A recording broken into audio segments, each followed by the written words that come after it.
Hello friends, welcome to D K S T D point. मैं D K Deepak. दोस्तों, यह सवाल जो मैं लेकर आया हूँ, यह सभी सवालें जो है दोस्तों, जो एनटीपीसी का फर्स्ट एग्जाम हुआ था वो इस उस पेपर में यह सभी सवालें आई थी। यह फर्स्ट शिफ्ट का पेपर है दोस्तों। अब किस तारीख का है लेकिन यह हमें नहीं याद है। लेकिन दोस्तों, यह सभी सवाल आप देखेंगे तो यह सभी उस पेपर में मिलेगा। तो देखिए दोस्तों, इसमें दिया गया है 5 अंकों की वह सबसे छोटी संख्या कौन सी है जिसे 7 से विभाजित करने पर 6 शेष फल बचे। तो आपको करना क्या है, 5 अंकों की सबसे छोटी संख्या लिख लेनी है दोस्तों। तो 5 अंकों की सबसे छोटी संख्या क्या होगी दोस्तों? तो 5 अंकों की सबसे छोटी संख्या क्या लिखेंगे आप? 5 अंकों की सबसे छोटी संख्या जो होती है वही लिख लीजिए। बस 5 अंकों की सबसे छोटी संख्या हो गई। इसमें किससे भाग बोला जा रहा है? 7 से भाग बोला जा रहा है। तो 7 से भाग हम क्या कर लेते हैं? 7 से भाग दे देते हैं। तो 7 एकम 7 हो जाएगा। बचा कितना दोस्तों? 3 बचा। फिर अगला जीरो उतार लेंगे तो 7 चौका 28 हो जाएगा। यहाँ पर बचा कितना? 2 बच रहा है। अगला जीरो उतार लेंगे। 7 दूनी 14 हो जाएगा दोस्तों। तो बच कितना रहा? 6 बच रहा है। जीरो उतारेंगे तो यहाँ पर देखिए दोस्तों, अगर 7 6 42, 7 अठे क्या जा रहा है? 56 जा रहा है। बच कितना शेष रहा है? यहाँ पर शेष बच रहा है कितना दोस्तों? 4 बच रहा है। 4 बच रहा है। लेकिन हमें शेष कितना लाना है? 6 लाना है। तो 6 लाने के लिए यहाँ पर हम क्या करते हैं? +2 जोड़ देते हैं। तो अगर +2 जोड़ देंगे तो यहाँ पर क्या हो जाएगा? 2 हो जाएगा। अच्छा, जब 2 हो जाएगा तो जब यहाँ पर 2 उतर आ रहा होगा तो हम 8 बार ले जाएंगे तो 6 घटाएंगे तो क्या कितना आ जाएगा? शेष 6 हो जाएगा। तो अर्थात वह संख्या क्या है? 1002। ठीक है, 5 अंक में है ना, 3 2 5। ठीक है, यही हो जाएगा ऑप्शन नंबर बी। ठीक है दोस्तों, आई होप आप लोग समझे होंगे दोस्तों इस सवाल को। बहुत अच्छी सवाल थी। अगली सवाल, दो संख्याओं का योगफल 60 है। दो संख्याओं का योगफल अर्थात a + b, डायरेक्ट लिखते चलिएगा इसे, और उसके मस और लस का गुणनफल अर्थात मस HCF ही मस होता है ना, हाईएस्ट कॉमन फैक्टर ना। तो HCF दिया गया है 12 और LCM लोवेस्ट कॉमन मल्टीपल ना, तो यह कितना दिया गया? 72। अर्थात हम जानते हैं दो संख्याओं का एक सूत्र भी होता है कि पहली संख्या गुणित दूसरी संख्या बराबर लस गुणित मस। यह सूत्र होता है दोस्तों। तो हम इसको यह भी तो लिख सकते हैं, दो संख्याओं का गुणन अर्थात इन दोनों को आपस में हम क्या कर सकते हैं? गुणा में लिख सकते हैं। अच्छा, हमें पूछा क्या गया है? दोनों संख्याओं में व्युत्क्रम का योग होगा। दोनों संख्या माने हैं क्या? ए और बी। तो पहली संख्या का a/b व्युत्क्रम a/b प्लस a/, योग ही पूछा जा रहा है बी का व्युत्क्रम। अब यह बी का व्युत्क्रम 1/b हो जाएगा, ए का व्युत्क्रम 1/a हो जाएगा। ठीक है दोस्तों, तो अब हम करते क्या हैं, चूंकि यह क्यों होता है, यहाँ पर /1 रहता है, यहाँ पर /1, तो यह अंश हर अंश में चला जाता है और अंश हर में चला जाता है। ठीक है दोस्तों, तो अगर हम इसको हल करेंगे तो यहाँ पर a × b बचेगा, b का गुणा इसमें प्लस a हो जाएगा। हम इसको यह भी तो लिख सकते हैं, a + b/ab हो जाएगा। बस यह हो जाएगा। अब हमें a + b बराबर कितना मालूम है? 60 मालूम है। और a × b अर्थात हमने बताया हमारा सूत्र क्या होता है? LCM गुणित HCF बराबर पहली संख्या गुणित दूसरी संख्या होता है। यह सूत्र ही होता है। तो बस हमें दोनों संख्याओं को क्या करना है? गुणा ही दे दिया है। अर्थात a × b बराबर क्या करते हैं? 12 गुणित 27, वो 72 लिख सकते हैं कि नहीं?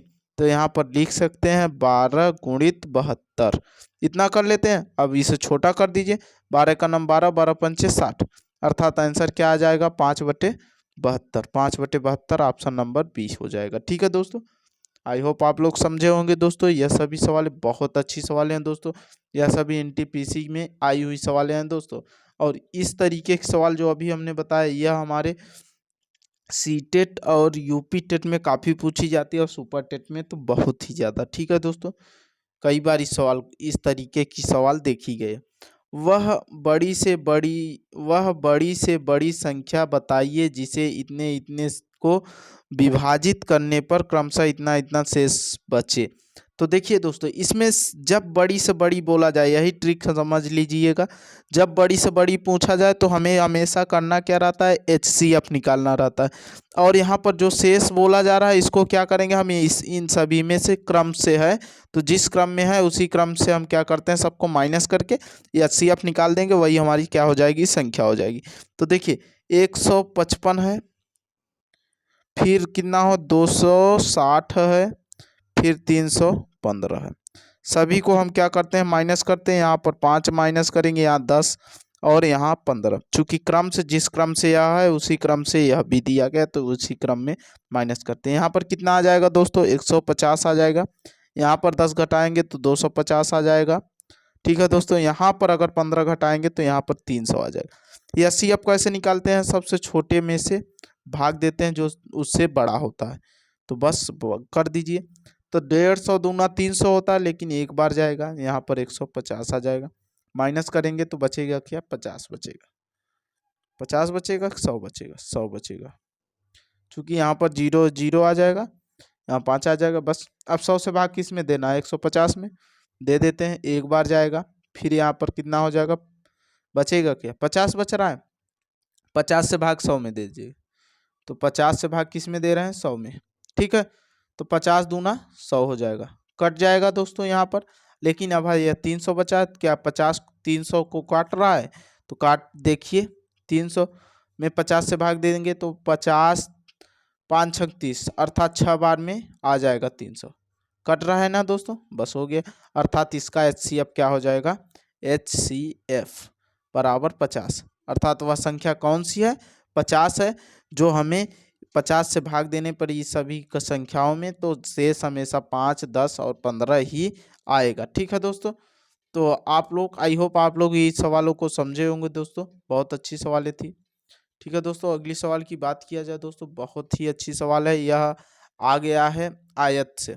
ठीक है, बोला जा रहा है एक आयत की लंबाई इसकी चौड़ाई से दोगुनी है। अर्थात देखिए, यह आयत होता है, आयत का क्या होता है, यह आमने सामने की भुजा हमेशा आपस में क्या होते हैं, एक दूसरे से बराबर होते हैं। इस भुजा इससे बराबर, यह भुजा इससे बराबर, तो इसे लंबाई कहते हैं, इसे हम क्या कहते हैं, चौड़ाई कहते हैं। तो बोला जा रहा है लंबाई जो है चौड़ाई से की, चौड़ाई जो है लंबाई की, लंबाई जो है चौड़ाई की दोगुनी। अगर चौड़ाई x है तो लंबाई क्या है, 2x है। यह आपके सूत्र पे इसमें प्रश्न में ही बोला जा रहा है। अब पूछा जा रहा है परिमाप 48 है। हम जानते हैं परिमाप क्या होता है, दो चारों भुजाओं का माप। अगर यह 2x है तो यह भी क्या होगा, 2x। या अगर यह x है तो यह भी x। अर्थात हमें चारों भुजा जोड़ देते हैं तो हमारे क्या मालूम होता है, परिमाप।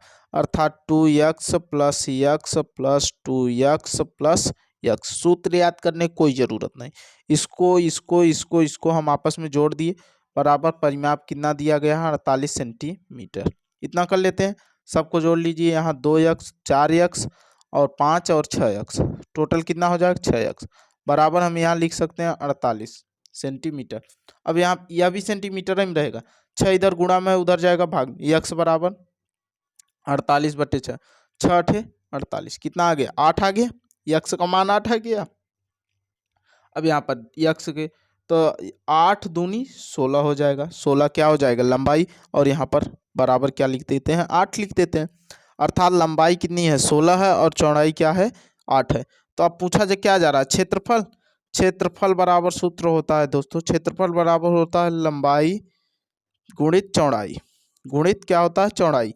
तो लंबाई में चौड़ाई गुणा कर देंगे 16, तो 16 गुणित 128, ओ 8 है ना, तो 16 8 128 हो जाएगा। और यह भी सेंटीमीटर, यह भी सेंटीमीटर, सेंटीमीटर का गुणा सेंटीमीटर स्क्वायर होता है, तो 128 सेंटीमीटर स्क्वायर। ठीक है दोस्तों, आई होप आप लोग समझे होंगे इस सवालों को। बहुत ही अच्छी सवालें हैं दोस्तों, यह सभी NTPC के एग्जाम में पूछी गई हैं दोस्तों। तो आप लोग इन सवालों को ज़्यादा से ज़्यादा बेहतरीन ढंग से हल करिएगा दोस्तों। ठीक है दोस्तों, अगली सवाल की बात किया जाए दोस्तों, बहुत अच्छी सवालें हुए आज के सेशन की, बहुत अच्छी सवालें हैं दोस्तों। ठीक है, दो धनात्मक संख्याओं का अनुपात 3:7 है। अच्छा, दो धनात्मक संख्या है जो कि उनका अनुपात क्या है 3 और 7 है, और उनका लस इतना है। अर्थात यह जो संख्या है, मान लेते हैं दो संख्याएं यहाँ 3 और 7 है। अच्छा, जब अनुपात में रहता है तो हम एक कांस्टेंट मानते हैं, यहाँ पर कोई कांस्टेंट हम मान लेते हैं x था। ठीक है, चूंकि अनुपात क्या होता है, इसी का सबसे छोटा रूप होता है। ठीक है दोस्तों, अब देखिए हम यहाँ पर कांस्टेंट मान लिए। अब इन्हीं दोनों संख्याओं का क्या दिया है, लस। तो दोनों संख्याओं का लस कैसे निकालेंगे, अर्थात यह दोनों आपस में क्या रही होंगी, गुणांश के रूप में रही होंगी। तो दोनों संख्या यह गुणित 7x को हम गुणा करते हैं और सीधे यह कहाँ पर, इसको हम अगर करते हैं तो यहाँ पर क्या आ जाएगा 2 3 1 ना, इतना दिया गया, दोनों का लसा इतना आया है। अच्छा, अच्छी बात है। तो अब इसको 7 तरीका हम चाहे तो 7 और 3 का गुणा करके उस तरफ डायरेक्ट हम भेज सकते हैं। तो देखिए क्या आ जाएगा दोस्तों, अगर हम इसे डिवाइड कर रहे हैं तो मान लेते हैं अगर हम यहाँ पर 7 से कर रहे हैं तो 7 एकम 7, और यहाँ पर करेंगे 7 त्रिक 21, 7 त्रिक 21 बचेगा, कितना बच रहा, फिर 7 त्रिक 21, अर्थात अभी 3 से काटेंगे, 3 से काट दीजिए, 3 एकम 3, 3 एकम 3, अर्थात यक्स, यहाँ पर तो यक्स प्लस, ठीक है।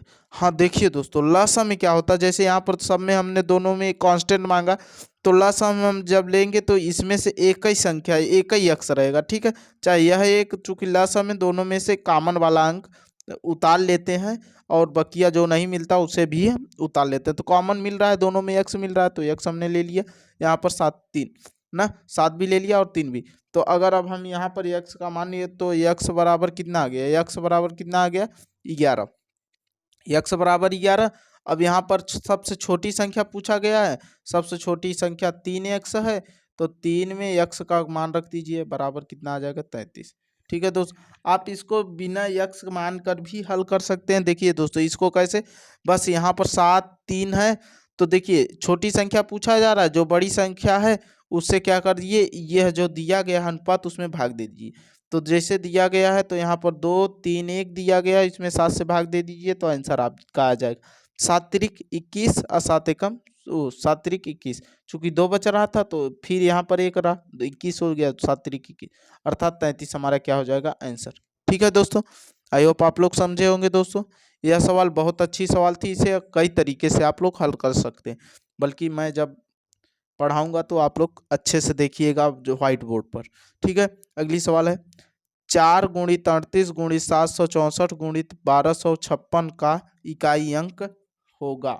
देखिए इसमें इकाई अंक आ गया, तो इकाई अंक से हमसे मतलब और किसी से नहीं, सब में आपस में गुणा करना है, तो 6 चौका 24 होता है, 24 होता है।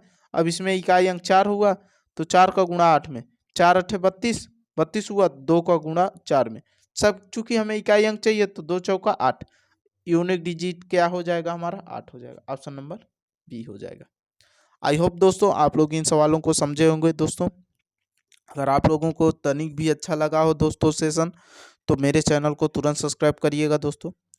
और कोशिश है कि जहाँ तक उम्मीद रहता है कि हम आप लोगों के लिए जहाँ से सवालें लाता हूँ दोस्तों, वो सभी सवाल आपके पेपर में आई हुई रहती हैं दोस्तों। इसमें से जो पढ़ रहा है दोस्तों वह समझ रहा होगा कहाँ से आया, जो प्रैक्टिस सेट हल किया होगा। ठीक है दोस्तों, तो आई होप, जय हिंद दोस्तों, आप लोग समझे हो।